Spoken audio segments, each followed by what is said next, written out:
வணக்கம்.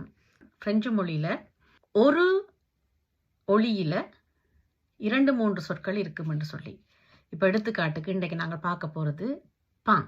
லு பான் என்றது ஒலிக்கும் போது ஒரே சத்தமாகவும் எழுதும் போது 2 விதமான எழுத்து மொழியிலையும் அதை சொல்லும் விதத்திலும் வேறுபடுகிறது. லு பான் என்று சொன்னால் PEN போற பான், சவுக்கு மரத்தில் இருக்கிற சவுக்கு காய சொல்றது லுப்பான்.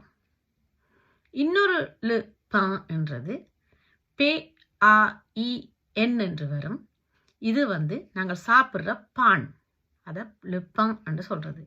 இரண்டுமே உச்சரிக்கும் பொழுது ஒரே சத்தத்தை கொண்டிருக்கும், ஒரு சிலாப் தான் இருக்கும்.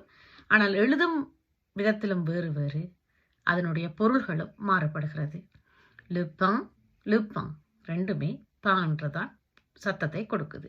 2 பாக்கும் வித்தியாசம் பார்க்குறீங்களா? வணக்கம்.